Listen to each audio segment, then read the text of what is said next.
Hi everyone, আশা করি সবাই ভালো আছেন। আজকে আমি আপনাদেরকে বানিয়ে দেখাবো ব্রাউনি।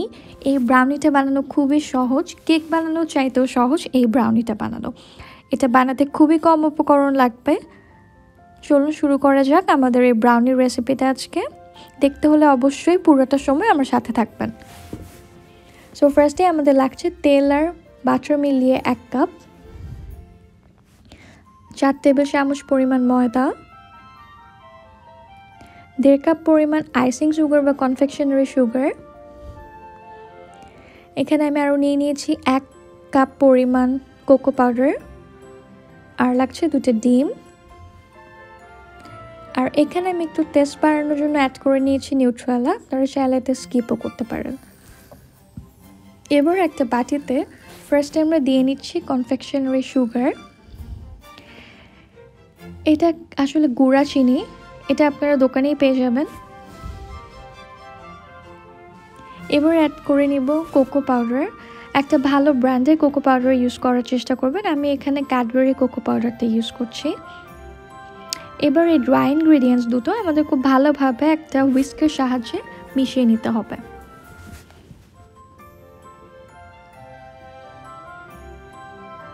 এই ব্রাউনিটা বাচ্চারা খুবই লাইক করে, বিকালে নাস্তায় ওদেরকে এটা বানিয়ে দিতে পারেন। খুব সুন্দরভাবে আমাদের এটা মেশানো হয়ে গিয়েছে। এবার এখানে আমরা অ্যাড করে নিচ্ছি আমাদের তেল আর বাটারটা।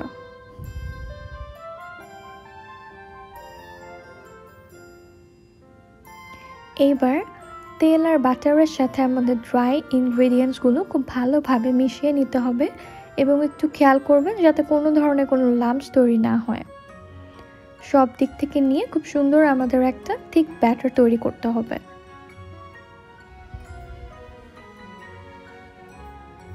দেখুন একটা ঘন ব্যাটার তৈরি হয়ে গেছে। এবার এখানে অ্যাড করে নিচ্ছি 4 টেবিল চামচ পরিমাণে ময়দা। এই ব্রাউনিটা বানাতে কিন্তু আমাদের খুবই কম ময়দা লাগছে। কেকে যেরকম অনেক ময়দা লাগে, এখানে খুবই কম ময়দা লাগছে আমাদের এটা বানাতে। এখানে ময়দাটা কম দেওয়ার কারণে এটা খুব চকলেটি ফাজি একটা হবে, ভিতরে একটু সফট সফট থাকবে, তারা বানালেই বুঝতে পারবেন। এবার এখানে অ্যাড করে নিচ্ছি 2টা ডিম। ডিমটা অবশ্যই রুম টেম্পারেচারে থাকতে হবে। যদি ফ্রিজে থাকে তাহলে আধা ঘন্টা আগে ডিমগুলো বের করে নেবেন। এবার ডিমটার সাথে আমাদের এই মিশ্রণটা খুব সুন্দরভাবে মিশাতে হবে।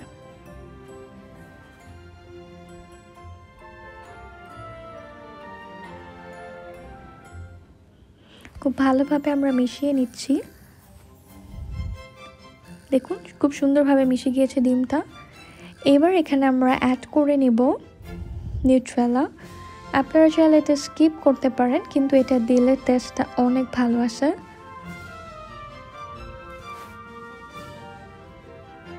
নিউট্রেলা, নসিলা এগুলা দেখবেন বাজারে পাওয়া যায়, আপনারা যে কোনো একটা দিতে পারেন।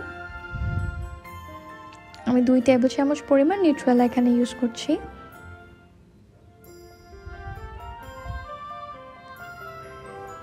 এবার এটাকে আমরা আবারও খুব ভালোভাবে মিশিয়ে নেব। এই ব্যাটারটার থিকনেসটা হবে আমরা যে কেক বানাই কেকের চাইতে একটু বেশি ঘন,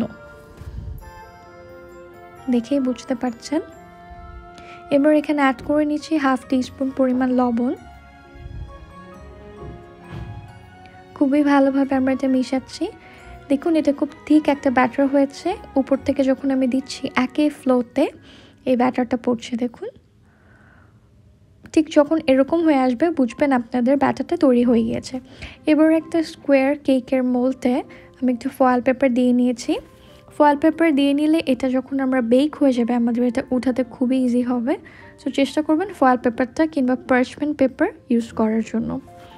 এবার ব্যাটারটা আমি খুব সুন্দর করে চারিদিক থেকে এখানে ঢেলে নিব। চারদিক থেকে সমানভাবে ঢেলে নেওয়ার পরে এখানে আমি একটু বাদাম দিয়ে দিচ্ছি।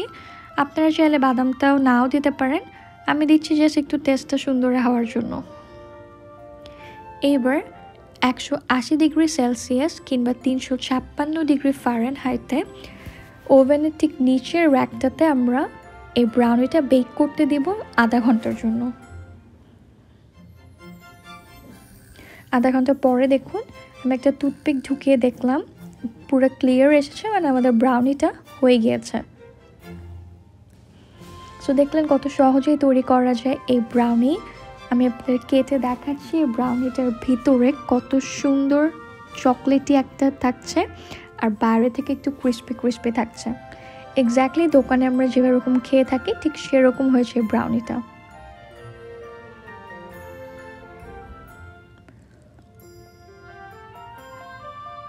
আমি আপনাদেরকে একটা দেখাচ্ছি, দেখুন ভিতরে একদম চকলেটি সফট একটা আছে।